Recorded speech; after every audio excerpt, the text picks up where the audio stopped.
என்ன கண்ணுங்களா, எல்லாரும் எப்படி இருக்கீங்க?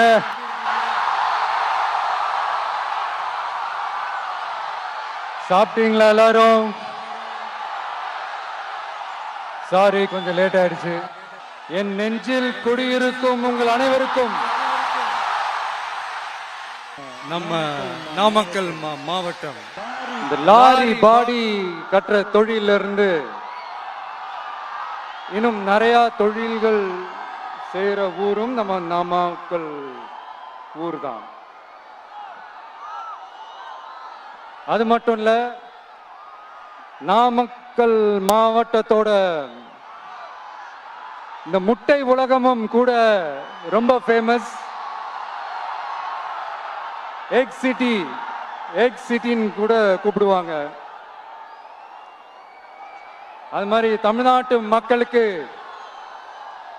இந்த சத்தான உணவு முட்டை கொடுக்கிற ஊர் மட்டும் இல்ல, தமிழ்நாட்டு மக்களுக்கு உணர்ச்சி ஊற்ற மண்ணும் கூட.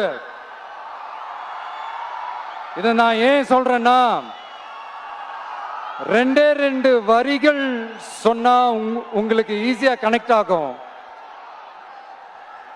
தமிழன் என்று சொல்லடா, தலை நிமிர்ந்து நில்லடா. எப்படி? தமிழன் என்று சொல்லடா, தலை நிமிர்ந்து நில்லடா. இந்த நாடி நரம்பெல்லாம் ரத்தம் பாய்ச்சுற இந்த வரிகளை எழுதினது யார் தெரியும்ல? யாரு எழுதுனா? விஜயகாந்த் சார் சொன்னாரு. ஆனா நம்ம அண்ணன் கேப்டன் அவர்களுக்கு மட்டும் இல்ல, நமக்கும் சேர்த்து எழுதின இந்த வரிகளை யார் எழுதினது தெரியும்ல? நாமக்கல் மாவட்டத்தை சேர்ந்த மேகனூர்ல பிறந்த நாமக்கல் கவிஞர் திரு ராமலிங்கம் பிள்ளைதான், அவர்கள்தான். அடுத்து தமிழ்நாட்டு மக்களுக்கு இந்த இடஒதுக்கீடு உரிமையா வழங்கினதும் இதே நாமக்கல் மாவட்டத்தை சேர்ந்த திருச்செங்கோடு பகுதியில் இருக்கிற ஒருத்தர் தான்.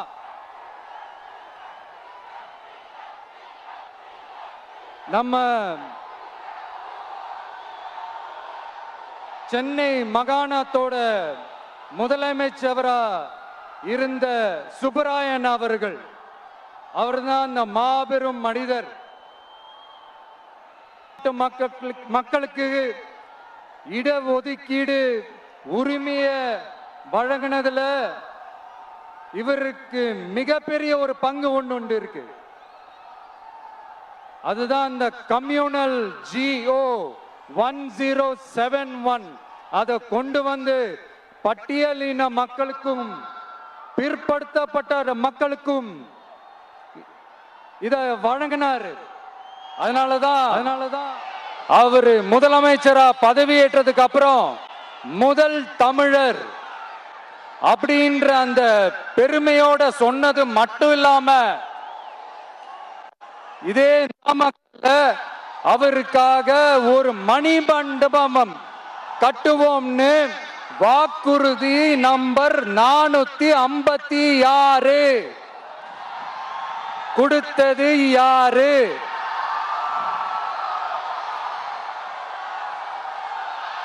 சொன்னாங்களே, செஞ்சாங்களா?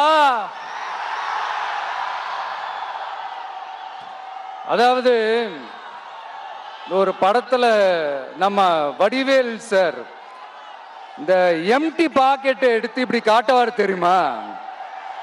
அந்த மாதிரிதான் ஒவ்வொரு வாக்குறுதியும் படிச்சுட்டு அந்த எம்டி பாக்கெட்டை இப்படி நம்ம காட்ட வேண்டியதுதான். இப்ப நம்ம அந்த நாமக்கல் மாவட்டத்துல வாக்குறுதிகளா அது செய்வோம் இது செய்வோம்னு நிறைய சொன்னாங்களே, அதுல ஒரு சின்ன லிஸ்ட் மட்டும் இப்ப நம்ம பார்ப்போம். ஒவ்வொரு ஒன்றியத்திலும் தானிய சேமிப்பு கிடங்குகள் அமைக்கப்படும். இவை உலர் களங்களுடன் கூடிய கொள்முதல் நிலையங்களுடன் இணைக்கப்படும். வாக்குறுதி நம்பர் 50.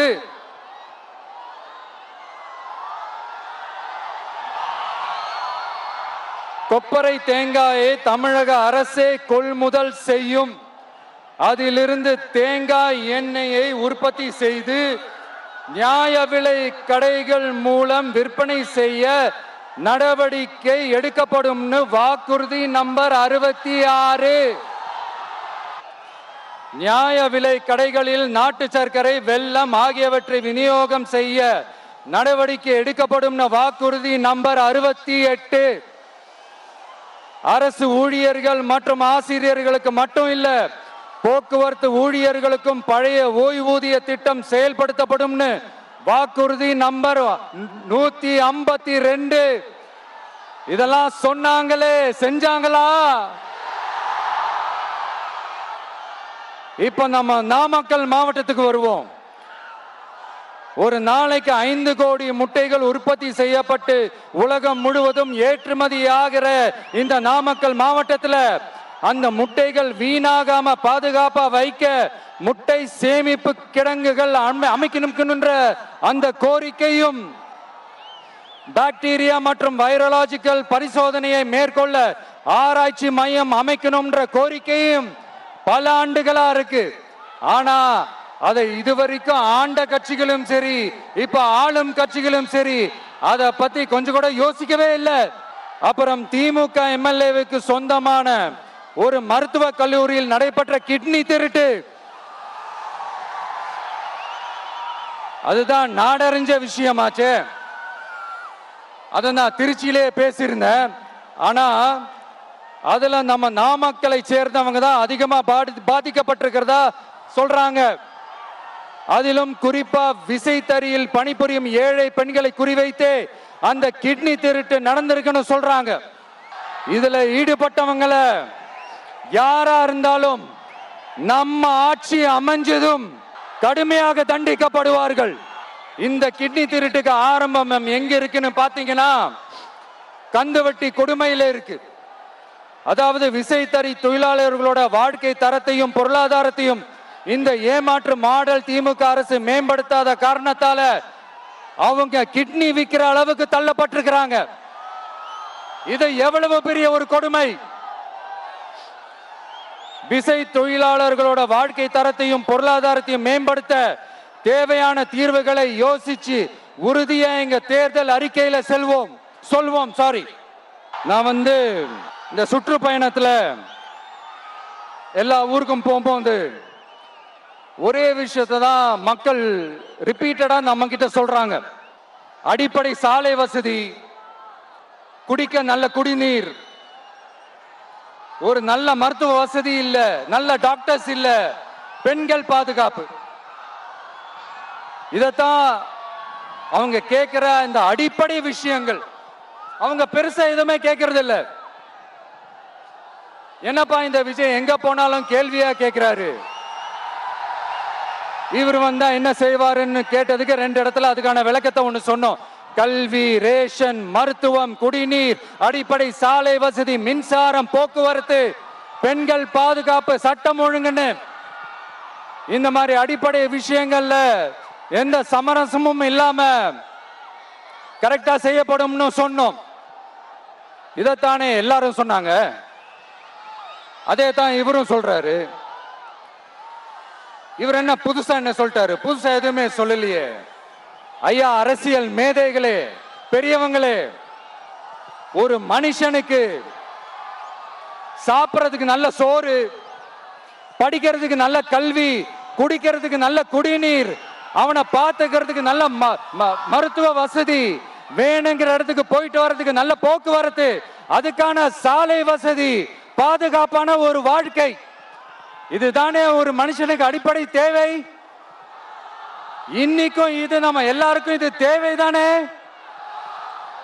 அப்புறம் அதை சரியா செய்வோம்னு சொல்றது தானே சரி. அதனாலதான் சொன்னோம், எது நடைக்கு சாத்தியமோ எது உண்மையோ அதை மட்டும் தான் சொல்லுவோம், அதை மட்டும் தான் செய்வோம். இந்த திமுக மாதிரி பொய்யான வாக்குறுதிகளை எப்பவுமே கொடுக்க மாட்டோம். புதுசா சொல்லுங்க, புதுசா சொல்லுங்கன்னா என்னத்த சொல்றது எனக்கு புரியலையே. என்னத்த புதுசா சொல்றது?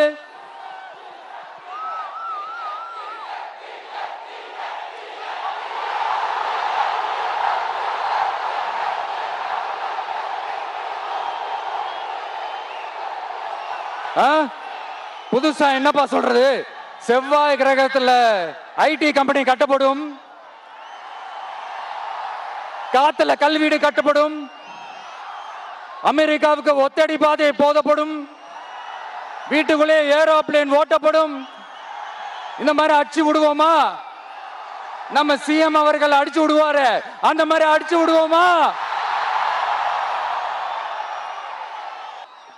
நான் ஏற்கனவே சொன்னதை தான் இங்க நான் திரும்பவும் சொல்றேன். ஒண்ணு, இந்த பாசிச பாஜக அரசோட எப்பவுமே நாங்க ஒத்து போக மாட்டோம். ஒண்ணு.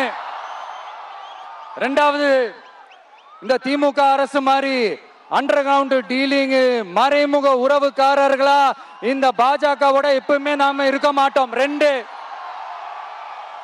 மூணாவது, மூச்சுக்கு முன்னொரு தடவை அம்மா அம்மா அம்மான்னு சொல்லிக்கிட்டு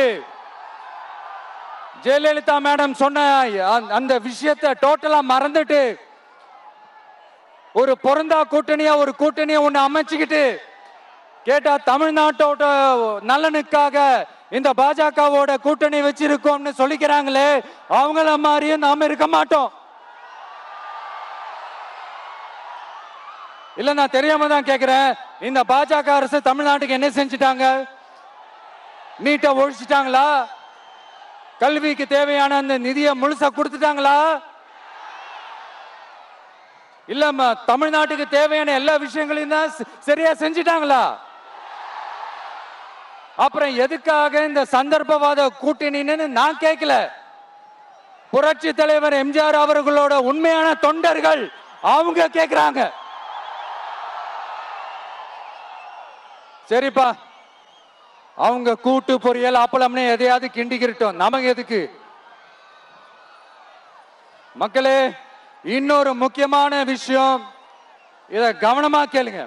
அதிமுக பாஜக நேரடி ஒரு உறவுக்காரர்கள்னு எல்லாருக்குமே தெரியும். அவங்களோட கூட்டணி மேல மக்களுக்கு எந்த ஒரு நம்பிக்கையும் இல்லைன்னு எல்லாருக்குமே தெரியும். ஆனா அட் த சேம் டைம் இந்த திமுக குடும்பம் இந்த பாஜகவோட அண்டர் கிரவுண்ட் டீலிங் மறைமுக உறவுக்காரர்களா இருக்காங்கன்றது தயவு செஞ்சு மறந்துடாதீங்க. வரப்போற தேர்தல்ல, அடுத்த வருஷம் வரப்போற தேர்தல்ல நீங்க திமுகவுக்கு ஓட்டு போட்டீங்கன்னா அது பாஜகவுக்கு ஓட்டு போட்ட மாதிரி.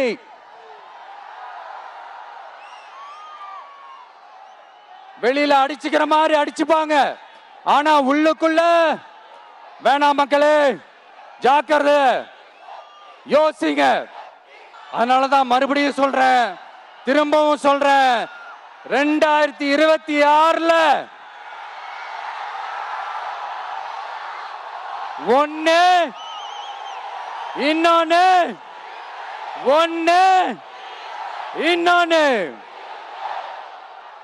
அதாவது ஒண்ணு, மாபெரும் மக்கள் சக்தி கொண்ட எளியோரின் குரலா இருக்கிற களத்துல இருக்கிற டிவிக்கு, இன்னொன்னு கொள்கை என்ற பேர்ல மக்களை ஏமாத்திக்கிட்டு கொள்ளையடிச்சுக்கிட்டு தமிழ்நாட்டை ஏமாத்துற இந்த டிஎம்கே.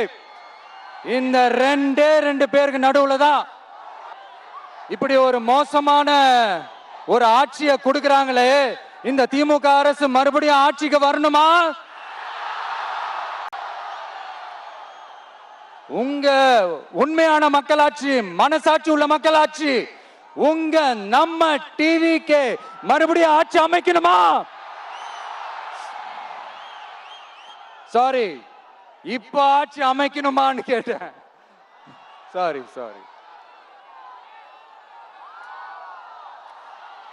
நண்பா, நண்பி, தோழா, தோழி,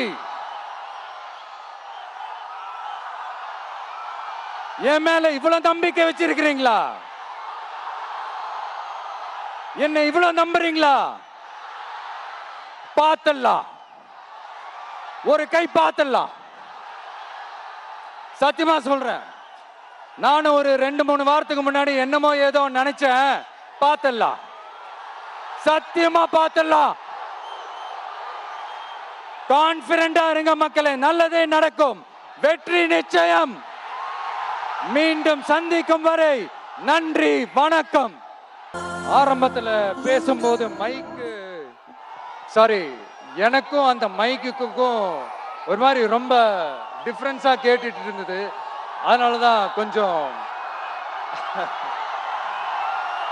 அந்த ரிதம் பிடிக்கிறதுக்கு கொஞ்சம் டைம் ஆயிடுச்சு. Okay, thank you so much.